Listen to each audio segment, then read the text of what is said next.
அஸ்ஸலாமு அலைக்கும். இட்லி, தோசைக்கு எத்தனை வகையான தொட்டுக்க நம்ம செஞ்சாலும், அந்த தக்காளி சட்னியோட டேஸ்ட்டு கண்டிப்பா வேற எதுவுமே ஈடு குடுக்க முடியாது. அது வந்து எப்படி பண்ணலாங்கிறத பார்த்துரலாம். அதுவும் என்னோட ஸ்டைல்ல தக்காளி சட்னி எப்படி பண்ணலாங்கிறத பார்க்கலாம். வாங்க வீடியோக்குள்ள போலாம்.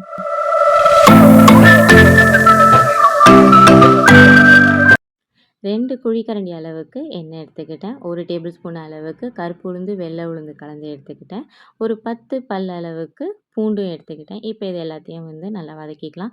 பூண்டு கொஞ்சம் லைட்டா வந்து கலர் மாறின ஸ்டேஜில காரத்துக்கு தகுந்தா மாதிரி நீங்கள் வந்து காஞ்ச மிளகாய் எடுத்துக்கோங்க. ஒரு கைப்பிடி அளவுக்கு சின்ன வெங்காயம் இல்லைன்னா பெரிய வெங்காயம் எடுத்துக்கோங்க. ரேண்டமாக கட் பண்ணிக்கிட்டால் போதுமானது. ஏன்னா இதெல்லாம் வந்து நம்ம வதக்கி நம்ம வந்து அப்புறம் அரைக்க தான் போகிறோம். இது கூடவே வந்து உப்பு சேர்த்துக்கிட்டா சீக்கிரம் கொஞ்சம் வதங்கிடும். ஒரு கைப்பிடி அளவுக்கு நான் தேங்காய் சின்னதா எடுத்திருக்கேன். அது கூடவே வந்து ஒரு கைப்பிடி அளவுக்கு மல்லி, புதினா 2மே ஈக்குவல் ரேஷியோல எடுத்திருக்கேன். நல்லா வந்து பழுத்த 3 தக்காளி எடுத்திருக்கேன். ரேண்டமாக கட் பண்ணி நல்லா வதக்கிக்கலாம். ரொம்ப மசியணும்னு அவசியம் இல்ல. லைட்டா வந்து அந்த பச்சை வாசம் போனா போதுமானது. அத நல்லா மிக்ஸியில கொஞ்சமா தண்ணி விட்டு அரைச்சு எடுத்துக்கலாம். உங்களுக்கு எந்த பதத்தில வேணுமோ அந்த பதத்துக்கு நீங்க அரைச்சு எடுத்துக்கோங்க. இப்போ அடுத்தது நம்ம அத தாளிச்சிடலாம்.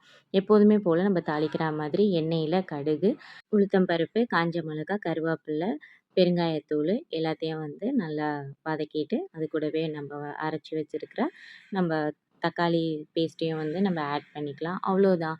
ரொம்ப ஈஸியான, ரொம்ப சிம்பிளா டக்குன்னு செஞ்சிடலாம். என்னதான் வந்து நீங்க தேங்காய் சட்னி, சாம்பார்லாம் வச்சாலும், இந்த தக்காளி சட்னியோட டேஸ்ட் வேற லெவல். கண்டிப்பா ட்ரை பண்ணி பாருங்க.